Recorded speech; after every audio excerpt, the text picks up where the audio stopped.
Rekan-rekan guru yang terus belajar, selamat datang di Merdekas, tempat di mana kita mendengar, merefleksikan, dan menularkan proses belajar. Kali ini saya senang sekali karena bisa ngajak semuanya buat ikut pulang kampung bersama saya. Tebak di bandara mana? Kita akan pulang ke tempat yang bukan sekedar kampung halaman, tapi juga tempat perjalanan belajar keluarga besar saya. Udah tahu belum? Cluenya kita di Makassar, jadi kota kabupatennya ini adanya di Sulawesi Selatan. Tadi berangkat dari Bandara Soekarno-Hatta pukul 2 lebih sedikit.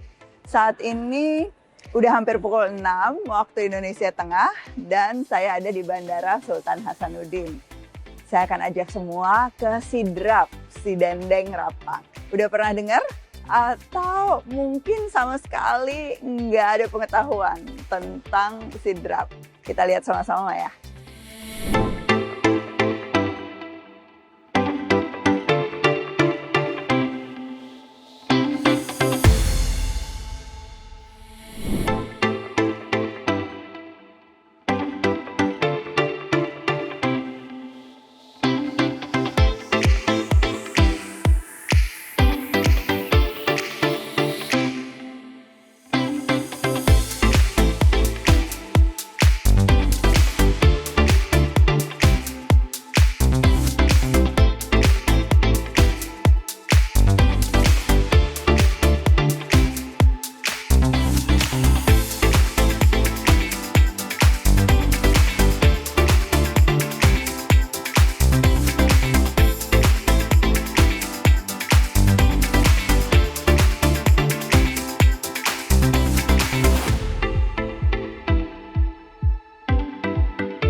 Begitu tiba di Sidrap, saya disambut hangat di rumah jabatan Bupati bersama Wakil Bupati.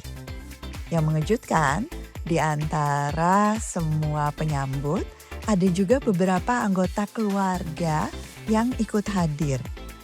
Mereka adalah keluarga dari sisi Ibu Asma.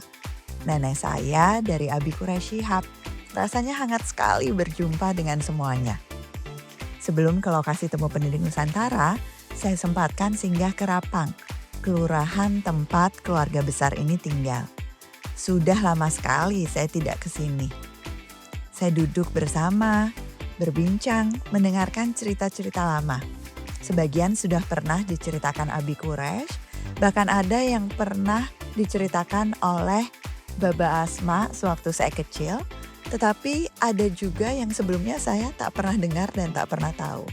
Di rumah panggung sederhana ini, Abi Quraisy Shihab lahir, menghabiskan masa kecilnya bermain, belajar, dan mengenal dunia. Rumah memang bukan sekedar bangunan, tetapi ruang yang penuh nilai dan keteladanan. Berjumpa dengan keluarga besar, saya jadi makin paham bahwa proses keluarga kami menuntut ilmu dan juga perjuangan untuk terus menyebarkan ilmu itu muncul dari keyakinan pada pentingnya pendidikan, bahkan sejak puluhan tahun yang lalu. Kisah-kisah dari keluarga di sini sangat memperkaya perjalanan saya ke Sidrap hari ini. Tentu sebelum bicara tentang masa depan pendidikan, saya dan kita semua perlu terus berterima kasih kepada generasi sebelumnya yang menguatkan akar-akar dan membentuk siapa kita dan apa yang kita lakukan bersama hari ini. Siang ini di Sidendeng Rapang, tepatnya di Monumen Ganggawa, para guru berkumpul. Bukan sekedar untuk mendengar tapi saling mendengar. Bukan hanya belajar tapi juga merefleksikan dan menularkan hasil belajar. Di Temu Pendidik Nusantara, sejak tahun pertamanya, guru-guru menjalankan 4 kunci pengembangan guru: kemerdekaan, kompetensi, kolaborasi, dan karir. Belasan tahun sesudahnya, ternyata guru-guru memang masih harus selalu meraih kemerdekaan sebagai pembelajar, mengatur pengembangan diri sendiri, memilih aktivitas mana yang akan diikuti, baik di kelas pendidik, kelas pemimpin, pameran karya, dan lainnya. Yang kedua, kompetensi. Guru-guru perlu melakukan peningkatan kompetensi secara berkelanjutan. Lewat TPN, guru-guru mendapat umpan balik melalui Cerdas Cermat Guru. Kompetensi mana yang perlu ditingkatkan, serta rekomendasi topik belajar apa yang tepat untuknya. Tentu bukan hanya di TPN, tapi sepanjang tahun pelajaran. Yang ketiga, kolaborasi. Guru mengembangkan semua aktor yang ada dalam masyarakat, termasuk di Sidrap ini. TPN bukan hanya dihadiri oleh guru, tetapi juga dihadiri oleh para pemangku kebijakan, bupati, wakil bupati, tetapi juga dinas-dinas yang bukan hanya dinas pendidikan dan kebudayaan, tetapi Bapelitbangda, Dinas Kehutanan dan Lingkungan Hidup, maupun dunia usaha dan industri. Pihak swasta, ada juga BUMD, PLN yang mendukung karena sesuai dengan topik TPN-nya. Dan yang keempat, yang dikembangkan lewat TPN maupun dalam keseharian, guru selalu membuat karya-karya yang bermakna, mengembangkan karirnya untuk menjadi penulis, pelatih, atau pembuat media pembelajaran yang makin lama makin ahli di apapun jalur yang dipilihnya. Di sini, setiap gerak anak punya makna yang dipelajarinya sambil menarikan tari padupa. Tarian ini bukan hanya ucapan selamat datang, tetapi cara kita menyambut masa depan dengan penuh hormat.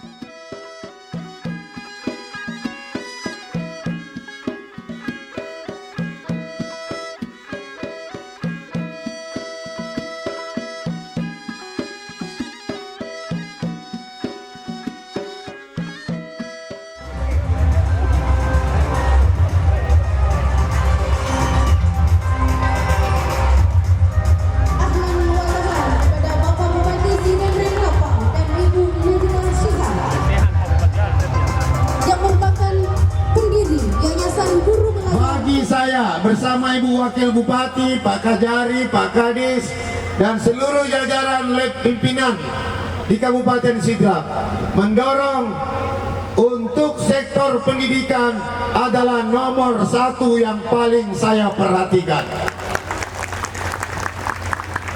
Kegiatan-kegiatan guru harus mendapat tempat. Kegiatan-kegiatan anak-anak didik harus menjadi yang utama. Bagaimana guru menciptakan wadah, wahana, membina talent, membina bakat anak-anak kita. TPN 12.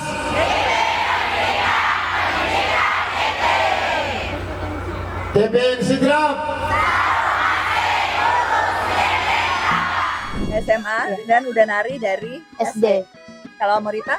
Sama dari SD juga. SD juga. Ada bosannya nggak? Nggak ada. Nggak ada. Benar-benar seneng dan Ya. paksa nggak? Enggak. Nggak. Oh ya? Terus tadi kalau tarian yang tadi ceritain deh Kak, itu mananya apa? Terus kenapa kamu menarikannya tuh dengan kayaknya apa ya, indah dan betul-betul menghayati itu, apa yang ada di balik tarian tadi? Jadi nama tariannya tadi itu Bu, tari padupa. Biasanya tari padupa itu dipentaskan jika menjemput tamu-tamu agung, contohnya seperti tadi. Nama awal tari padupa itu tari Marilau Pamase Dewata. Pamase Dewata itu artinya meminta berkah atau meminta doa kepada Tuhan. Tari ini diciptakan oleh Ibu Andi Nurhani Sapada pada tahun 1961. Berarti kamu belum lahir. Belum. Tapi kenapa tertarik? Kenapa merasa apa ya? Kan ada juga nih pilihan sekarang anak-anak narinya tari kontemporer gitu ya. Nggak semuanya seneng menari yang seolah-olah kayaknya kuno gitu kalau tari tradisional. Kenapa kalau teman-teman di sini tertarik menekuni ini?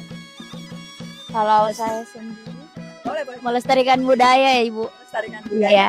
Jadi apalagi sih yang biasanya anak-anak SMA sekarang lakukan untuk melestarikan budaya selain nari tradisional? Ada nggak teman kamu yang juga senang melestarikan budaya tapi melakukannya dengan cara yang berbeda?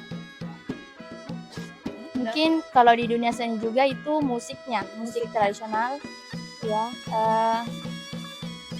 Seperti itu sih, karena saya memang di dunia seni, jadi gabungnya juga sama anak-anak seni. Ini dari SMAN 2 si Desi Grafa. Semuanya tadi yang nari dari sekolah yang sama atau dari sekolah yang sama? Ini kegiatan ekstrakurikuler ya? Iya, iya. Kegiatan ekstrakurikuler. Selain ekskul ini ikut yang lain? Ikut. Ikut apa lagi? Kebetulan saya berdua ikut ada organisasi luar sekolah, tapi seni juga, sanggar Pak Joge. Oke. Itu dilakukan di luar sekolah, yang di dalam sekolah juga nguatin itu. Dan kalau kita ngomong budaya, sebetulnya kita lagi ngomong soal lingkungan juga, gitu ya. Apa yang ada di masyarakat, itu yang dipelajari. Dan latihan tari membantu nggak sih untuk jadi memahami pelajaran sekolah atau menumbuhkan kedisiplinan atau apa yang didapat dari latihan tari selain tadi tahu budayanya dan melatih gerakan? Mungkin disiplinnya juga terlatih dari latihan, harus disiplin. Jadi itu terbawa ke sehari-hari. Kekompakan juga. Iya. Jadi terbiasa buat kolaborasi Iya. ya sama teman-teman yang lain yang mungkin kalau nggak lewat tari lebih susah gitu ya. Iya. Ya udah, jadi mau lanjut tari terus dong. Mau. Walaupun nggak jadi penari profesional gitu ya, mau jadi penari profesional bagus, tapi kalaupun nggak jadi penari profesional, insya Allah bekal yang didapat dari tari ini berguna apapun profesinya. Makasih ya, aku menikmati banget tadi. Thank you. Kasih. TPN kali ini, pada saat kita bicara iklim pendidikan, kita bicara pendidikan iklim, kita ingat bahwa fungsi utama guru itu, fungsi utama pendidik adalah menumbuhkan. Menumbuhkan semua yang ada di lingkungan kita. Yang paling nyata, yang jumlahnya puluhan di dalam kelas setiap hari, tentu murid-murid. Tetapi yang ada di sekeliling kita, beruntung sekali Sidrap tahun ini. Saya belum pernah, TPN sudah 12 tahun, belum pernah saya datang TPN dalam situasi seperti ini. Betul-betul mengingatkan kita ada di alam betapa pentingnya peran penumbuh. Begitu banyak hal yang tumbuh di sekitar tempat ibu dan bapak belajar. Yang usianya ratusan tahun bahkan, jauh lebih tua daripada usia kita. Mudah-mudahan ini juga mengingatkan kita bahwa manfaat kita, apa yang sedang kita coba lestarikan itu jauh lebih panjang usianya daripada usia kita sebagai guru. Insya Allah jauh lebih panjang manfaatnya dibandingkan dengan umur kita. Iklim pendidikan yang ingin kita tumbuhkan adalah iklim pendidikan yang saling peduli. Iklim pendidikan yang ingin kita tumbuhkan adalah peran guru yang kemudian bisa menumbuhkan siswa, membuat siswa jadi lebih berdaya, dan itu hampir mustahil teman-teman dilakukan kalau kesejahteraannya itu tidak terpenuhi. Nah, apakah masih ada isu dan tantangan? Tentu kita tahu, tapi terlepas dari isu dan tantangannya, teman-teman sudah ada di profesi ini. Berarti teman-teman sudah memilih ada di sini dengan kesadaran penuh bahwa profesi ini tunjangan kesejahteraannya itu masih ada masalah-masalahnya. Nah, saya nggak mau kemudian membuat isu itu menjadi halangan bagi kita untuk melakukan hal yang sebaik-baiknya. Tetapi apakah kita harus mengadvokasikan ini, apakah kita harus menyuarakan isu ini, itu juga wajib. Pemerintah sebetulnya sudah cukup banyak rencana, mudah-mudahan di Sidrap juga sudah mulai dipikirkan kalau bicara tentang kesejahteraan guru PAUD. Bagaimana menumbuhkan cinta kita kepada profesi ini. Pertama gini, cinta itu naik turun, betul nggak? Keluar masuk. Cinta itu nggak stagnan. Cinta itu terus tumbuh dan bisa mati juga. Nah, cinta itu butuh momentum-momentum, butuh interaksi-interaksi yang menyenangkan. Karenanya saya yakin berkemah di sini, hadir temu pendidik Nusantara, itu sebetulnya bagian dari upaya kita merawat cinta kita pada profesi, merawat cinta kita pada sekolah kita masing-masing. Nah, nggak bisa kalau cuma datar aja, cuma melakukan hal yang sama setiap hari, maka cinta kepada apapun atau kepada siapapun pasti lama-lama bosen gitu ya. Nah, karena itu pentingnya inovasi, pentingnya mencoba hal-hal baru, pentingnya punya kolaborasi yang menyenangkan dan sebagainya. Itu semua dibutuhkan agar modal cinta kita, saya yakin semuanya cinta sama profesi ini, modal cinta kita tuh nggak cepet habis, nggak cepet kosong gitu ya, tetapi diisi dengan energi-energi baru yang muncul dari murid-murid, yang muncul dari sesama guru maupun pemangku kepentingan lain. Tapi resep utamanya sebetulnya murid. Kalau saya puluhan tahun di profesi ini, begitu rasanya cintanya agak luntur, energinya agak berkurang, itu menghabiskan waktu sebanyak-banyaknya dengan murid-murid. Karena sumber energi utama kita, sekutu utama kita itu murid. Halo, habis ketemu anak-anak super keren. Kerennya kenapa? Karena punya karya yang luar biasa, yang waktu saya ngeliat aja rasanya penasaran banget gimana cara bikinnya. Tapi perkenalkan diri dulu dong. Ini siapa namanya? Dava ini agak lebih dekat supaya kedengeran suaranya. Dava sekolah di SD 2 Teguran Panua. Oke, kelas 5. Kelas 5 SD. Kalau ini namanya Muhammad Furkan, sekolah di SD Negeri 2 Mas Sepeng, kelas 6 SD. kelas 6 SD. Satu kelas 5, satu kelas 6. Coba tunjukin ke aku yang dipelajari di kelas dan hari ini dipamerkan apa? Siapa yang mau duluan?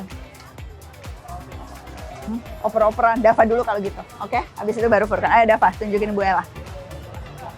Ini ya. Kita belajar yuk. Pasti Furkan juga bisa belajar dari karyanya Dava. Ayo, apa ini? Botol air Botol air. Hah? sebagai dinding. Bikin rumah panggung ya ini ya? Iya, rumah panggung. Ini idenya dari mana dapetnya? Saya lihat banyak botol bekas di dekat sekolah. Oke, sampah-sampah gitu.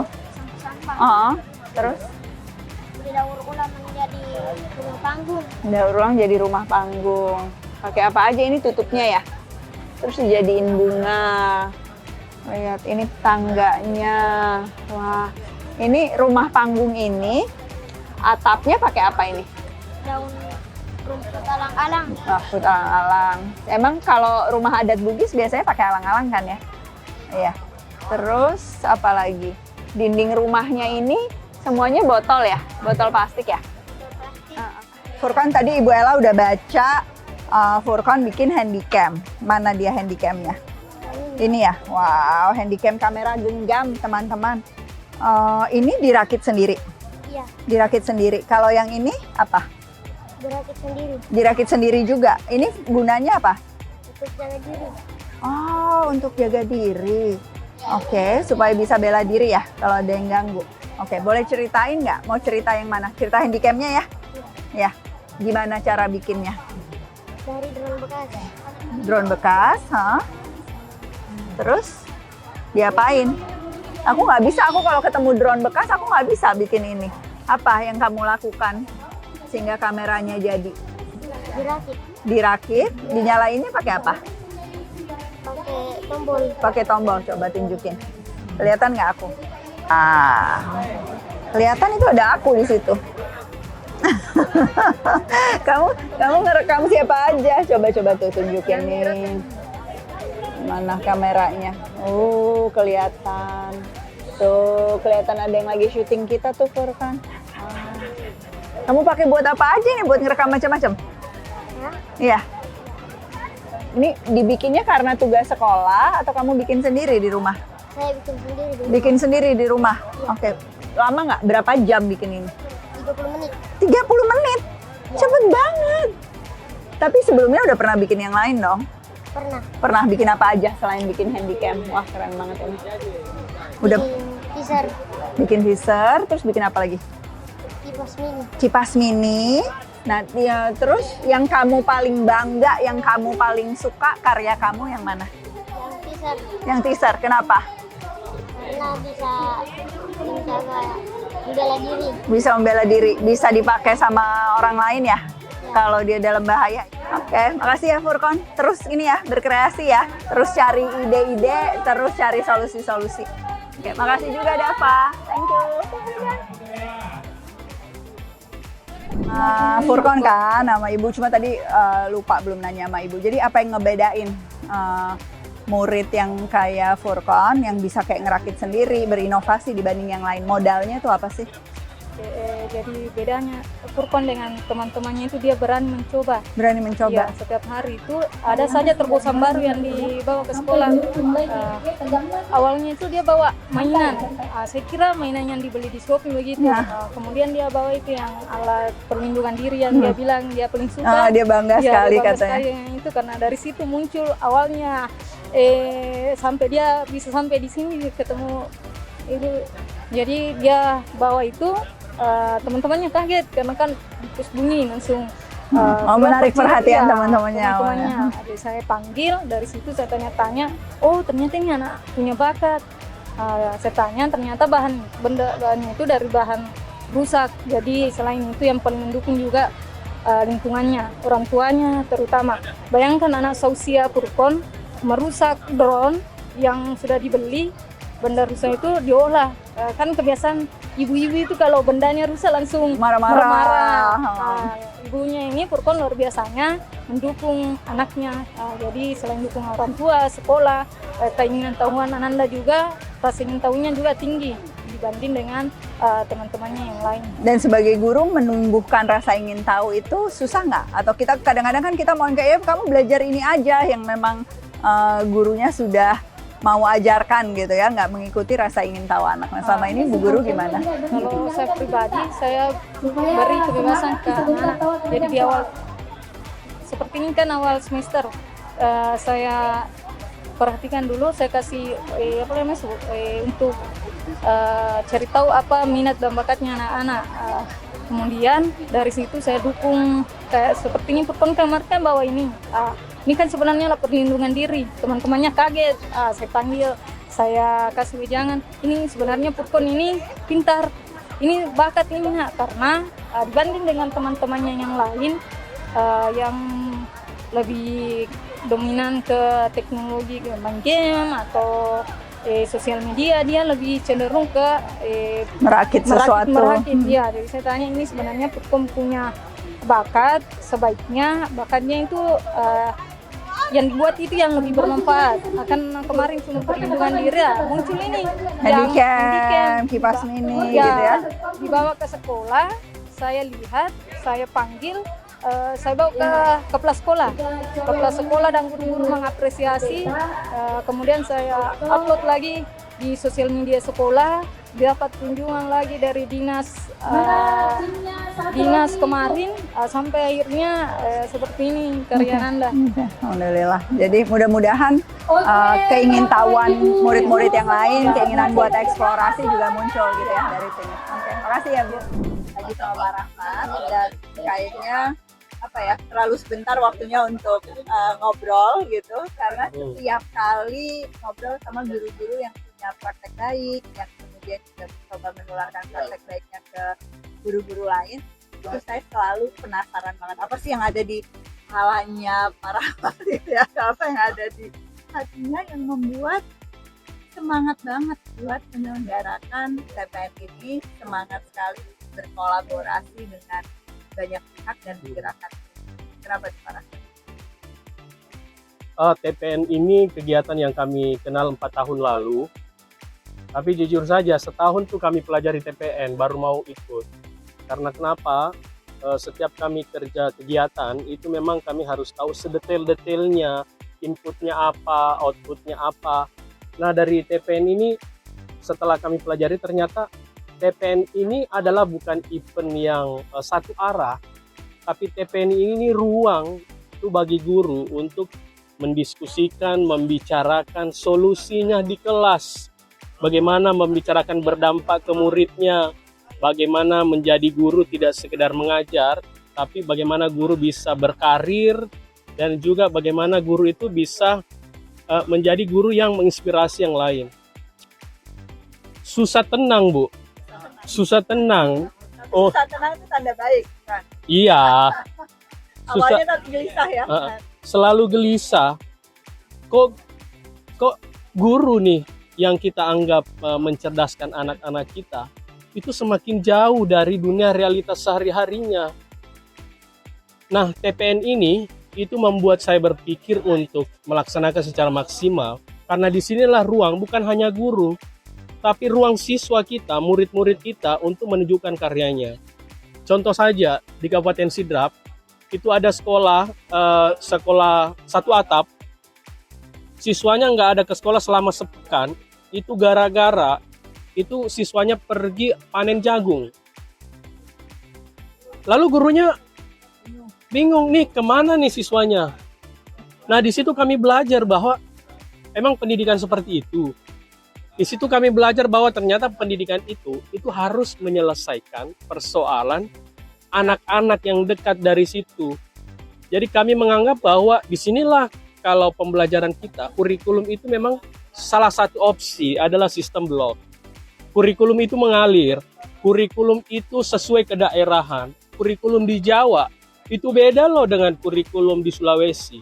Di Sulawesi Selatan kalau ini diterapkan hal yang sama juga belum tentu hasilnya sama, malah pasti hasilnya berbeda. berbeda.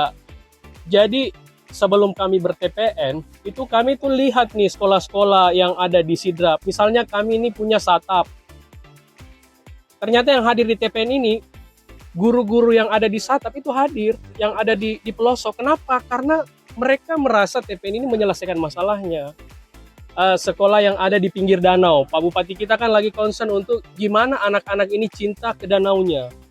Membuat ekosistem danau itu bisa lestari, menjadi bahan pembelajaran. Ditambah lagi dengan visi misi Bupati kita pendidikan unggul, salah satunya itu berwawasan kearifan lokal. Nah, karakter kearifan itu munculnya dari pemahaman tentang masalah lokal. Benar. Jadi bukan nasional ke lokal, tapi sari-sari budaya lokal itulah yang jadi sari-sari budaya nasional. Begitu kira-kira. Nah. Dan sejauh ini susah atau gampang membuat guru-guru kemudian melihat kaitan antara apa yang terjadi di luar kelas dengan apa yang harus dilakukan di dalam kelas hari ini. Kan pasti nggak mulus kan, Pak? Iya. Susahnya gimana ya? Susahnya mengkonekkan lintas sektor. Karena persoalan di kelas itu nggak selesai hanya di level guru. Dia harus selesai melibatkan kepala sekolahnya, melibatkan komitenya, baru bisa selesai. Karena banyak hal-hal yang tidak textbook thinking. Banyak pembelajaran di kelas itu tidak selesai hanya dengan jawaban di Google, tapi selesai dengan bertemu. Ada percakapan. Nah, susahnya di situ mengkonekkan lintas sektornya yang tantangan besarnya. Itu terjadi di semua organisasi. Itu terjadi di semua sektor. Tapi tantangan khususnya pendidikan tuh yang aku rasain waktu. Orang jarang menghabiskan waktu untuk menjalin kolaborasi. Karena kayak udah terlalu sibuk sama dirinya sendiri, Iya, sama selfish ya. masalahnya sendiri gitu ya. Dia lupa bahwa menginvestasikan waktu berjejaring itu pada akhirnya menghemat waktu gitu ya. Bener banget.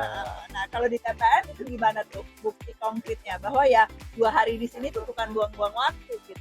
2 poin aja kita pelajari di TPN. 1, gimana berdampak hanya sedikit orang tapi dampaknya besar banget.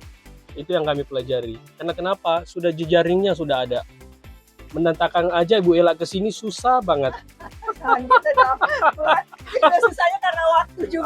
Waktu. Bukan karena niatnya. Tapi bersyukurlah bisa pulang kampung. Bu Ela nggak ngomong aja di depan, hadir aja di situ. Itu buat magnet buat guru bahwa yang jauh aja mau datang. Pengen belajar. Iya. Udah melihat inovasi-inovasi dari guru di Sidang Rapang, udah baca juga. Boleh ini nggak cerita dikit nggak? Yang saya ingat banget Kebun Ceria. Oh iya. Itu apa Kebun Ceria? Jujur aja Kebun Ceria itu bukan saya yang beri nama.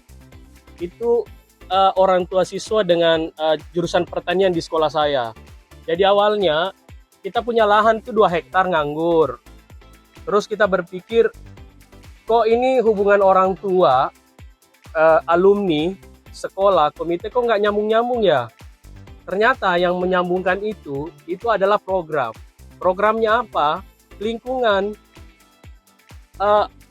Di belakang kelas tuh sering tuh jadi tempat sembunyi anak-anak kalau lagi upacara, lagi apel, lagi bolos kelas. Karena kan memang nggak terawat lingkungannya. Pas lingkungannya kita nih ketemu orang tua siswa, ketemu alumni, kita ngobrol. Sekolah kami kan pertanian, ya SMK, kita SMK 3 Sidrap Pertanian. Apalagi Sidrap sekarang lewat Bapak Bupati itu menomorsatukan pertanian loh. Kita kalau di sepanjang berjalan ini kelihatan tuh sawah-sawah udah mau panen. Iya benar. Jadi dari Kebun Ceria itu lahirlah cabai-cabai gabungan antara petani profesional dengan siswa. Kalau dulu kan orang pinggir tempat belajar kita hanya guru. Ternyata petani-petani tulen itu bisa menjadi guru terbaik juga buat anak-anak kita. Gimana caranya ngajari bercocok tanam, ngajari bertanam, dan akhirnya hasil tanam Kebun Ceria itu berupa cabai ya. Dan itu dirasakan tuh seluruh siswa di Kabupaten Sidrap karena kita kerjasama lagi dengan makan bergizi gratis ini. Ini kita supply nih. Jadi SMK 3 jadi penyokong. Luar biasa banget. Jadi dari masalah yang seolah-olah konteksnya lokal, itu lahan yang nggak terpakai, ada masalah disiplin gitu ya di dalam sekolah. Kemudian pada saat dicari solusinya itu ternyata menyelesaikan masalah yang lebih besar lagi gitu ya. Karena pada akhirnya percakapan antar alumni, terus kemudian kolaborasi dengan berbagai profesi itu cita-citanya makin lama jadi makin gede gitu, bukan cuma sekedar buat murid-murid itu, tapi bahkan murid-murid satu kabupaten. Itu yang yang kalau buat aku jadi candunya kolaborasi sih. Kayaknya kadang-kadang kita duduk cuma mau ngebahas hal kecil nih, gimana nyelesain masalah sama-sama, tapi kemudian idenya jadi jauh lebih besar dan dampaknya jadi bahkan menjadi solusi kehidupan. Betul. Dan bayangkan teman-teman apa yang dipelajari murid dari satu program itu. Yang pasti mereka belajar bahwa mereka jauh lebih berdaya daripada yang mereka bayangkan gitu ya. Masalah yang sebelumnya masalah bolos, masalah kabur dari sekolah, dari kelas gitu, itu yang biasanya hanya diselesaikan dengan aturan satu arah gitu ya. Benar. Cuma dikasih hukuman, mereka memikirkan solusinya, dan sesudah dapat solusi dari itu melihat bahwa mereka bisa berkontribusi ke masyarakat lewat program. Benar banget. Hebat banget Pak. Benar-benar gurunya berdaya, muridnya tumbuh, dan pasti akan berdaya yang lebih besar sepanjang hayatnya. Terima kasih ya Pak Rahmat. Makasih Bu Ella, makasih Bu. Saya datang ke Sidandeng Rapang dengan harapan dan pulang dengan lebih daripada itu. Iklim pendidikan tentu bukan suasana sesaat yang diciptakan hanya lewat aktivitas, tetapi budaya yang terus tumbuh karena kita rawat bersama. Banyak dialog yang terjadi di Temu Pendidik Nusantara, namun kita terus butuh keberanian mencoba dari ruang kelas dari daerah manapun kita belajar dan mengajar bersama. Tentunya ketulusan juga modal yang utama. Terima kasih Sidrap untuk pelajaran yang tidak hanya selesai di 4 sisi ruang kelas, tetapi berdampak lebih dan jadi pergerakan bersama yang berkelanjutan di seluruh Nusantara. ibu dan bapak guru, kepala sekolah, kepala madrasah, semua satuan pendidikan, aktor-aktor stakeholder pendidikan, saya ingin mengundang ibu dan bapak semua untuk hadir di puncak Temu Pendidik Nusantara ke-12. Insya Allah acaranya akan diselenggarakan di Sekolah Cikal di Lebak Bulus, Jakarta Selatan pada tanggal 11 dan 12 Oktober 2025. Cari info lebih lanjut, daftar, dan ikut belajar bersama di TPN 12 ya.